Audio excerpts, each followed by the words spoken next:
Welcome to my mini blog. दोस्तों, आज की ब्लॉग की शुरुआत हो रही है 12 बजे से और आज हम जा रहे हैं घर। हम सब लोग टैक्सी यूनियन में आ चुके थे, फिर हमें रास्ते में कुछ बकरियां मिल चुकी थी और कुछ भीड़ थी और यहाँ से हम आ चुके थे रेका गांव। फिर अपने गांव से हमें जाना था माँ दिन्याली देवी के दर्शन करने, तो हम रेका गांव से अपना ट्रैक स्टार्ट कर रहे थे। और एक गांव कितना सुंदर लग रहा था दोस्तों, गेहूँ के। और यहाँ पे चाची ने मुझे संतरा दे दिया था और फिर हमारा ट्रैक यहाँ से स्टार्ट हो चुका था और हम रेका गांव के बीच पहुँच चुके थे। यहाँ पे दो छोटी छोटी, एक बड़ी थी, एक उसका बच्चा भैंस का था। और यहाँ से हमारी चढ़ाई स्टार्ट हो चुकी थी और रास्ते में हमें इतने बड़े बड़े पत्थर मिले दोस्तों जो ऊपर से आ रहे थे और कुछ पुरानी छाने भी दिखी थी। और यहाँ से गेहूं से पूरा गांव और ऊपर के खेत बहुत सुंदर लग रहा था दोस्तों। दृश्य पूरी हरियाली हरियाली थी क्योंकि अभी गेहूं पके नहीं और मैं भी होले होले चल रहा था।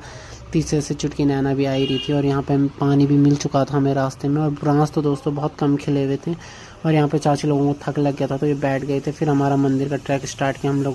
यहाँ पे दोस्तों ये तालाब भैंस के नहाने का है और यहाँ पे सुंदर सी चोटियाँ दिख रही थी हिमालय की और यहाँ पे टॉप पे एक छान भी थी दोस्तों। फाइनली हम मंदिर के समीप पहुँच चुके थे और यहाँ पे मैंने घंटी बजाई पहुँचते ही, फिर चाचू ने बजाई और यहाँ पे दोस्तों नाम लिखा था माँ दिन्याली देवी का नया नाम दोस्तों, माँ भवानी से। और यहाँ पे फिर ये खच्चर मिले, ये घास खा रहे थे और फिर हमने हाथ पैर वगैरह धुले नीचे जाके। और यहाँ पे फिर हम मंदिर में यहाँ पे दूध चढ़ाया शिवलिंग में और फिर पापा ने सिरपल उचाया हम सब पे। यहाँ पे ये लोग सामान निकाल रहे थे, फिर चाचा ने सिरपल फोड़ा। उसके बाद यहाँ पे नैना स्नैप बना रही थी मंदिर का और यहाँ पे दोस्तों हवन था। और ये हमारी सुंदर सी माँ दिन्याली देवी जिनका नया नाम माँ भवानी से है।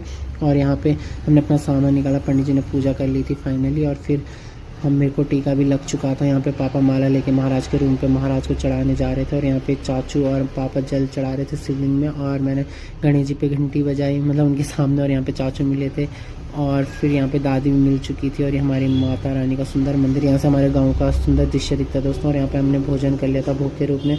फिर हम घर की तरफ हमने प्रस्थान किया और काफ़ी लोग मिले दोस्तों में और एक खच्चर भाग रहे थे नीचे की तरफ। और यहाँ पे नीचे आते ही रेका गांव में शिवानी मिल गई थी दोस्तों मुझे और फिर हम नीचे पहुँच गए थे। इन लोगों ने ट्विनिंग की थी आज। फाइनली हम अपने घर को निकले। फिर यहाँ पे हम दादी लोगों के घर आए, इनके यहाँ खाना खाए। यहाँ पे ये बच्चे पतंग उड़ा रहे थे। फिर मैं नानी के घर गया, यहाँ पे नानी नींबू ला रही थी और फिर इनको भी बाय किया। फिर नानी को भी हमने बाय किया और फाइनली आगे जाते ही हमें प्रधान चाची दिखी, उनको भी हमने बाय किया। और फाइनली दोस्तों हम यूपी पहुँच चुके। बस इस मिनी ब्लॉग में इतना ही, बात बाकी मेरे लॉन्ग ब्लॉग में देख सकते हो आप। फिर आते ही शाहजहान भाई भी मिला हमें यहाँ शॉप के बाहर पे। और फाइनली लास्ट हमारा पॉइंट था विश्वनाथ टेम्पल। और